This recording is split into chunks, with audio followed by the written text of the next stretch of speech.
Vamos a leer entonces en el libro de Apocalipsis capítulo 2, versículos 5, 6, 7. Amén. Aleluya. Recuerda por tanto de dónde has caído y arrepiéntete y haz las primeras obras. Pues si no, vendré pronto a ti y quitaré tu candelero de su lugar si no te hubieres arrepentido. Pero tienes esto, que aborrece las obras de los nicolaítas, las cuales yo también aborrezco. El que tiene oído, oiga lo que el Espíritu dice a las iglesias. Al que venciere, le daré a comer del árbol de la vida, el cual está en medio del paraíso de mi Dios. Amén. Bueno, hermano, estamos hablando de las cartas a las iglesias. Hemos estado con la iglesia de Éfeso, entonces vamos a tratar de terminar esa carta para luego pasar a la otra carta que tiene que ver con Esmirna. Bueno, hay un versículo que acabamos de leer allí, desde el versículo 5 hasta el 7. Si me lo proyecta, por favor. El versículo 5 dice: recuerda por tanto de dónde has caído y haz las primeras obras, pues si no, vendré pronto a ti y quitaré su candelero de su lugar si no te hubieres arrepentido. Bueno, yo estaba pensando en comunicarles, cuando la Biblia dice algo, el Señor no juega. Amén. Y sí hay que poner cuidado. Bueno, en el versículo 5 hay una amonestación y es un llamado al arrepentimiento, es decir, a que cambiemos de dirección. Por eso dice: recuerda por tanto, la pérdida del primer amor es una catástrofe, es una caída estrepitosa. Pero el Señor tiene la solución. Dice: recuerda por tanto de dónde has caído. Pero lo que me llama la atención para recordar o rememorizar es el juicio que viene a una persona, a un cristiano, de no recuperar el primer amor. Porque dice la Biblia: quitaré tu candelero de su lugar. O dicho de otra manera, el Señor le está diciendo: tu lámpara se va a apagar. O sea, eso es un juicio. Por eso el primer amor no es una opción, es una necesidad y es una obligación mantener ese fervor y ese entusiasmo con relación a las cosas de Dios. Amarlo a Él por encima de lo que sea. Amén. Ahora, el versículo 6, ahí es un versículo donde nos habla, donde debemos de estar identificados con el Señor, porque dice: pero tienes esto. Si bien el Señor hace una cantidad de reproches y muy fuertes para esta iglesia, sin embargo el Señor le da unos elogios por su forma de proceder frente a una problemática bastante seria que se estaba dando en el seno de la iglesia. En medio de la iglesia de Éfeso se estaba dando una problemática, pero la iglesia se identificaba con el Señor porque el Señor aborrecía eso que se estaba dando en la iglesia, y entonces Él la elogia por eso. Y vamos a mirar detenidamente, y que permita Dios nos identifiquemos con el Señor reaccionando de la misma manera. Porque dice la Biblia y nos habla acerca de los nicolaítas, las obras de los nicolaítas, las cuales el Señor también aborrece. Vamos a ver si tomamos un tiempo. ¿A qué se referían las obras de los nicolaítas? Las obras de los nicolaítas, y ellos también las aborrecían porque el Señor las aborrecía. ¿Quiénes eran los nicolaítas? Porque si dice que el Señor aborrecía esa obra, no a las personas, las obras de los nicolaitas. Primero que todo, vamos a ver el significado etimológico de la palabra nicolaitas. Y esa palabra se compone de dos palabras griegas, Nikao y Laos, lo que equivale a decir, escuche esto, la conquista del pueblo, vencedor de pueblos o cuando el pueblo gobierna. Eso me llama la atención. Se cree que su fundador fue Nicolás, el diácono, aquel que habla la Biblia, y se menciona en el libro de los Hechos de los Apóstoles, y dice que este hombre Nicolás ofreció su esposa a sus hermanos porque él la amaba con un amor demasiado exclusivo. O sea que la amaba tanto que la compartió con otros. Ya usted puede ir notando del por qué el Señor aborrecía estas obras. Al parecer los nicolaitas abogaban por una vida licenciosa sin reprimendas.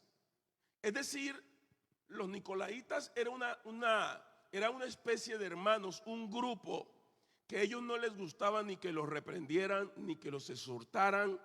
Es decir, que nadie le dijera nada. En otras palabras, ellos querían estar en la iglesia viviendo a placer, haciendo lo que a ellos les parecía, y el pastor no les podía decir nada. Pero la vida de ellos era una vida licenciosa. Y ellos no querían que nadie los reprendiera.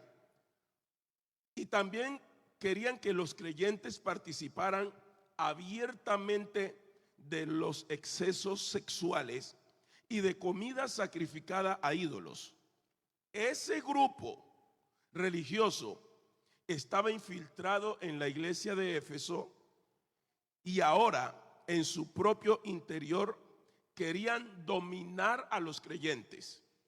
Y a veces uno encuentra que esa palabra, cuando el pueblo gobierna, porque recuerde que la administración de la iglesia es un gobierno teocrático, no democrático. Aló. Cuando el pueblo gobierna, no es que yo quiero hacer, es que a mí no me parece, eso no me parece pecado. Por ahí vi, es que en la iglesia le prohíben a uno todo. No. Pero sí tenemos que predicar. Hay que tener cuidado con los nicolaitas, porque ellos invitaban a la gente a que practicara sus pecados y no le veían problema. Hoy, cuando se exhorta a una iglesia, la gente dice, pero usan un término, gallina, o nos dieron madera, pero la Biblia habla de que hay que corregir, hay que exhortar para la formación de la iglesia. Pero los que estaban en contra eran los nicolaitas. Y a veces los tenemos en las iglesias. Pero hay que aborrecer sus obras, no a las personas. Aborrezco la obra de los nicolaitas. Estaban introduciendo, porque usted se va a dar cuenta que parece ser que ellos tenían que ver algo con la doctrina de Balaán también. Pero lo más tremendo es que ellos querían sembrar eso en la iglesia, dominar a los creyentes. Al parecer, los nicolaitas incitaban a los creyentes a participar de todo lo ofrecido a los paganos, a los cultos paganos, comidas, lujurias y carnalidad. Era un desorden. Por eso el Señor dice que habrían que arrepentirse, porque cuando el amor arde, se renuncia a cosas. Hoy tenemos una problemática, y es que parece que hay una anarquía, sobre todo en la población joven. Estoy saliéndome de la iglesia, hablando a nivel del mundo. Es como una rebeldía. Es más, mire, hay como una anarquía porque el joven a la mamá la tutea, al papá lo tutea, le abren los ojos. Claro que hermano, yo sí no puedo entender por qué los papás hoy se le arrodillan a los hijos. ¿Se los llevó el Señor o están aquí? Ah, ya. Ay, mijo. No, mis hijos les hablo una vez. Ya. Que hay que mi papá. No. Por eso a veces los hijos se vuelven malcriados. Bueno, ese no es el tema, pero Dios mío, ¿por qué me metí allá? Puede ser que esté profetizando. Pero hoy, ve mamá, ve papá. Ay, no, Dios mío. La Biblia dice que el hijo consentido es vergüenza de su madre. Y como hoy hemos invertido los valores y principios se invierten.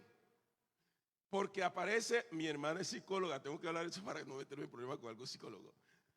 No, es que si usted le pega, lo trauma o la trauma, y el niño le pega a la mamá y al papá y dice una palabra, ay, tan lindo está aprendiendo a hablar.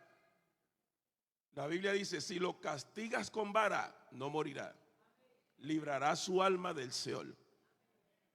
Claro, no estoy dando clase para padres, pero hay un libertinaje, una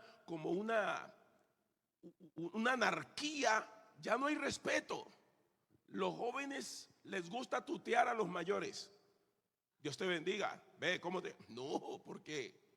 En cambio los adultos, con un respeto, pero eso se está metiendo. Hay como una libertad, como que eso es la moda. No. Aquí estamos en Cristo. Por favor, den gloria a Dios. Estamos en Cristo. Amén. Alguien alabe el nombre del Señor. Si no exhortamos, si no predicamos la palabra, el pueblo se nos desenfrena. Si la palabra no nos ayuda, hermanos, entonces estamos grave. Esos nicolaitas estaban ahí metidos y obligaban. Cuando el pueblo gobierna, no, yo mi vida la arreglo, me arreglo mi vida personal. Eso no tenemos que decirle nada al pastor. Y después se les daña la situación, porque eso también pasa. No, es que es mi vida privada. En mi vida no se meta nadie. Lamentablemente tenemos que meternos. ¿Aló? ¿Están aquí? Cuando el pueblo gobierna, es que nosotros el pueblo eligió rey y fracasó. Dios le dijo, déjelo que elija, porque el pueblo no puede gobernar. Nos decía un predicador, el gobierno nuestro no es una democracia, es una teocracia. Cuando uno rechaza el gobierno de Dios, viene la anarquía. Este gobierno es de Dios. Dios es el dueño de la iglesia y Él tiene establecido unos órdenes jerárquicos. En la casa la cabeza es el padre, y cabeza no es autoritarismo, es dirección. Bueno, ya estoy dando clase aquí de pareja. Amén. Entonces los nicolaitas querían dominar, y a veces, hermanos, hay gente que espiritualmente está mal, pero ellos quieren dominar. Cuando yo prediqué esa vez, de verdad, estaba en Antonio Nariño y prediqué, pero yo prediqué, estamos hablando de la adoración, pero como me dieron papaya, me hablaron de lo que habían hecho en el Coliseo, esa tal pasarela, bueno, me volví famoso. Y yo prediqué, me acosté, porque yo prediqué, igual no vivo pendiente de redes. Cuando me llamó, me dijo, papá, ¿y qué pasó? Ya se dio cuenta de qué. Bueno, y claro, me mandaban mensajes, el pastor, y es que él no come, y de ahí no diezman. Pero hey, un momentico, porque mucha de esa gente que estaba allá eran homosexuales y querían vestir a nuestras hermanas. Y les estoy hablando con conocimiento de causa, porque algunos que estuvieron allá, nosotros no podemos dejar que el diablo toque nuestras vidas. Y por eso algunos se enojan porque, que este pastor. No, es que la Biblia, hermano, en la iglesia esta iglesia es del Señor. Ay, por Dios. Esta iglesia es del Señor. No podemos permitir que vengan a administrarnos cualquiera. Tienen que vivir en santidad. Entonces es cuando el pueblo quiere gobernar. Cuando el pueblo gobierna, dominar. Y el que tiene el dominio aquí es el Espíritu Santo. Bueno, hoy no hay tantos amén, pero yo sigo predicando. Amén. Entonces, hermano, esta gente quería acomodarse porque ellos no querían también sufrir la persecución. Entonces, no nos vamos a complicar, nos van a perseguir, acomodémonos al mundo. Y la Biblia dice, no os amoldeéis, no os conforméis. Bendito sea el nombre del Señor.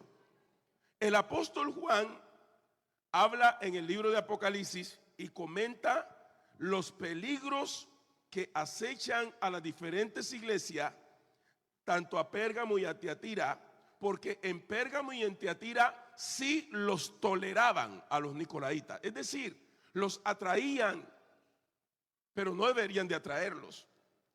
Hay un versículo en la Biblia que dice, no juntéis con ninguno que llamándose hermano fuere fornicario o adúltero o afeminado, con el tal ni aún comáis. No es para aborrecerlo, hay que aborrecer sus actos, no a la persona. Pero ¿cuál es el propósito? Es un medio disciplinario para que esta persona reaccione que lo que está haciendo mal y se vuelva a Dios y se salve. Esa es la medicina preventiva, porque Dios cela a la iglesia. Por eso estas cartas, usted va a llegar al momento cuando estemos estudiando una de las cartas, que había una profetisa y que se acostaba con los hermanos de la iglesia. O sea que el mal, la levadura quiere corromper la iglesia. Pero hermano, gracias a Dios que hay hermanos celosos, y aparte de eso está el Espíritu del Señor que vigila y cuida su iglesia. Alguien le dé al Señor una alabanza. Alabado sea el nombre del Señor. Aleluya. Así que tenemos que analizar estas cartas. Por eso el Señor dice, si no te arrepientes, tu lámpara se va a apagar. Aleluya. Aleluya.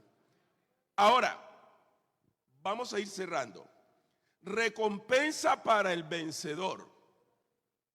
El que tiene oído, oiga. Escuche bien lo que el Espíritu dice a las iglesias. Al que venciere, le daré a comer del árbol de la vida, el cual está en medio del paraíso de Dios. Esta es una invitación grande, sin duda alguna, a la cual debemos todos de aceptar, porque recordemos que el que nos hace la invitación es el Espíritu Santo. Mire, si nosotros no oímos la voz del Espíritu, no hay nada más que hacer. Pero si es el Espíritu el que habla, hay que atender. Aleluya. Y es un mensaje a cada individuo, porque dice, el que tiene oído, oiga lo que el Espíritu dice a las iglesias. Va dirigido a cada persona en particular, pero también va dirigido a las iglesias. La invitación es a vencer y así recibir la recompensa. ¿Cuál es la recompensa? Comer del árbol de la vida. Ese reto de vencer tiene que ver con mantenerse fiel en medio de la persecución. Es decir, el que vence, el que renuncia, si Dios te está diciendo a ti, no hagas esto, y tú te apartas de eso, has vencido. Y la recompensa está de parte tuya. Pero si Dios te habla que te reconcilies, que te aparte, que te levantes de la frialdad, y tú sigues en la misma, tú no eres. La promesa de vencer no es para ti. Pero el que toma la decisión de vencer no es Dios, somos nosotros. Amén.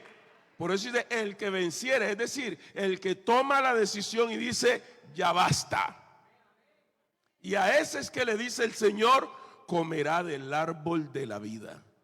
Aleluya. El que renuncia a las herejías, a las invitaciones de los nicolaitas, el que se vuelve y se restaura en su primer amor. Porque, hermanos, cuando nosotros empezamos en la iglesia hablando de ese primer amor y fuimos llenos de la gloria de Dios, no había culto que queríamos perdernos. Ahora sacamos las excusas que usted no se imagina, pero hay que volver a recuperar el primer amor. El que oyere la voz del Espíritu comerá del árbol de la vida. Comer del árbol de la vida es simbólico, porque recordemos que Adán y Eva tenían acceso a dicho árbol, pero con la desobediencia lo perdieron. Y el Señor Jesucristo, el Redentor, volvió a recuperarlo. Amén, gracias por ese amén. Por consiguiente, ese comer del árbol de la vida simboliza el estado en el cual la relación entre Dios y el ser humano se restaura, porque Cristo es la vida. Ese árbol de la vida es Cristo. Y aquí te está diciendo, vuelve a una relación conmigo y vamos a tener una relación de armonía, una confraternidad, porque el pecado nos había aislado, pero ahora yo me voy a reconciliar contigo. Y hermanos, comer del árbol de la vida es disfrutar a Jesucristo, las bendiciones, las bondades, todo lo que Él tiene para cada uno de nosotros. Alguien alabe el nombre del Señor. El árbol de la vida. Termino con esto. Grábate esto que dice la Biblia: quitaré su candelero de su lugar. Yo viajé a Venezuela hace años y yo creo que les comenté. Y cuando pasaba Rolando me mostró una iglesia. Qué templo y qué iglesia tan hermosa. Tenía cientos de creyentes, pero era una iglesia poderosa en Venezuela. Y me dice: David, de esa iglesia solo queda el templo. Dije: ¿y los hermanos? Esa iglesia se vino abajo, porque el pastor empezó a tener intimidad con un ayudante que él tenía. Y eso se regó en la iglesia. Y la iglesia se vino abajo.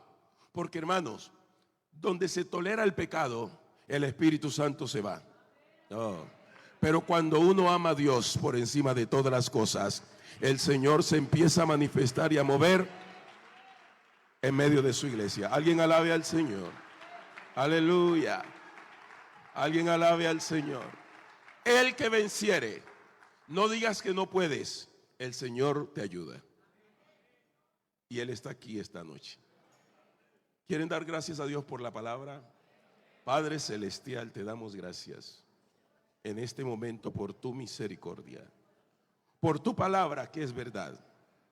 Tu palabra es viva y eficaz y más cortante que toda espada de dos filos, y penetra hasta partir el alma, las coyunturas y los tuétanos.